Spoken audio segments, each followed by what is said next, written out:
Hey everybody, welcome to this week's Market Snapshot. What's happened in the Northern Virginia real estate market in the last 7 days in under 5 minutes. Here we go.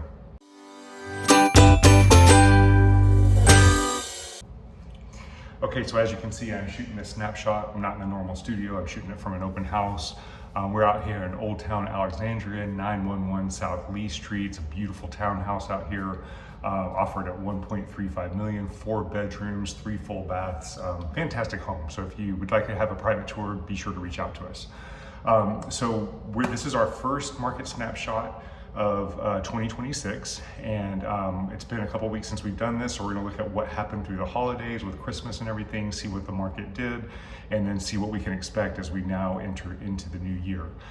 So let's just go ahead and dive into the graphs. I will say before we do that, next week we will have the month over month for December of 2025 versus December of 2024, and we should have the annual market snapshot or the annual market report going over how 2025 fared.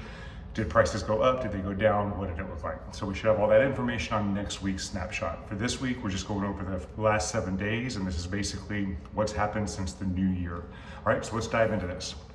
All right, as always for our market snapshot, our dark line, our black line here is going to be our buyer activity.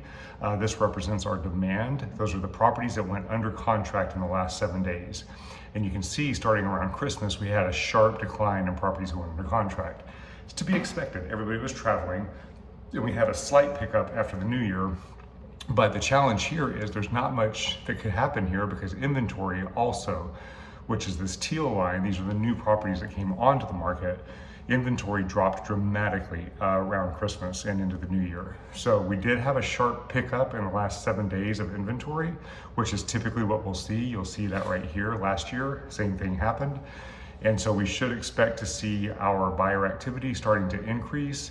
And so what happened last year, and this is kind of what we expect this year, buyer activity sharply increases and continues up from this point on. So buyers, you're going to be ready to start getting into that competitive market again, so just be prepared for that. We do expect to see inventory also start picking up as well, just not as sharply as buyer activity. If the interest rates continue to reduce, for example, today at the time of the shooting, the interest rate was 6.06, lowest it's been in quite some time. If it continues to reduce like that, we do expect buyer activity to increase sharply. So we're probably going into a pretty good seller's market. I don't think it's going to be anywhere near 2020 to 2022, but it is going to be a competitive market again as we go into the spring. So let's see what the seller's market looks like. So you can see that the last week of January, there was a huge drop in inventory and a drop in buyer activity as well, but it created a large gap. And so we actually had a huge spike in the buyer market, or I'm sorry, the seller's market. And then the first week of January, we had a huge influx of inventory and only a slight increase of buyer activity. So we dipped down for a small little period into a buyer's market that week. That was only because of all the inventory hitting.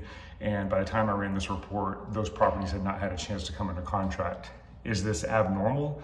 Absolutely not. If you looked back to last year, the exact same thing happened. We had a spike in inventory, a little bit of a pickup in buyer activity, and they came pretty close to each other. So we had a strong dip, and then we picked right back up into the seller's market. So buyers, what this means for you, you're probably going to have choices. There hopefully will be more inventory than there was in the past. But you're also going to have to be competitive and be prepared for that. Now, contingencies are still back. You'll see that in the contract trends. Hopefully they stay through the spring market, but just be prepared that you might have to start waiving contingencies again, and there might be some competitive actions there.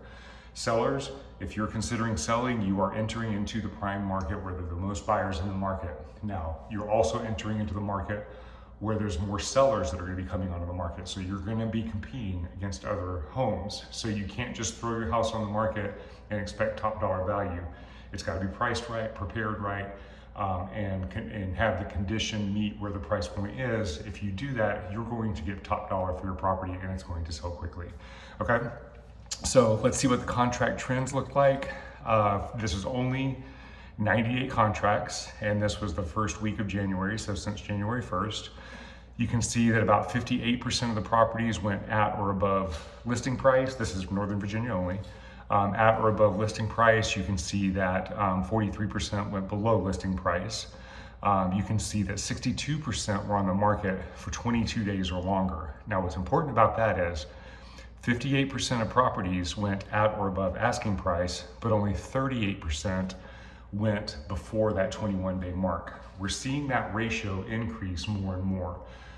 Properties are staying on the market longer, but they're still selling at or above the asking price. So just be aware of that as a buyer. Just because we've hit 21 days does not mean an automatic discount on a property. Financing versus cash doesn't really matter, but there's about 80% was financed. Contingencies stay very consistent. 74% got the finance contingency, 81% got the appraisal contingency, and 77% got the inspection contingency. So these are the things that are really important for buyers in the market right now, is you're still getting those contingencies, and that's what's indicating that you have choices. Because if you're the only offer on a property, then there's not somebody else coming in and cutting contingencies so that you have to cut yours. So this contingency factor is very, very important.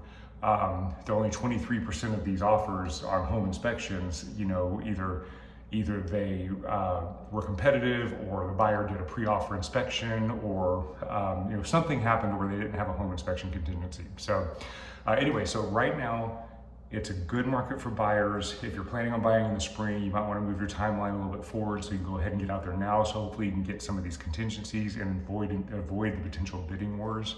And sellers, now is the time for you to get on the market and get that property out there, especially right now because you're going to have less competition on the market. All right, if you guys have any questions from a buyer or a seller perspective, feel free to reach out to us. Number is 703-783-2143. You can text us there, or you can message us wherever you're seeing this video. All right, we'll talk to you soon. Have a great week out there, and we'll see you next week.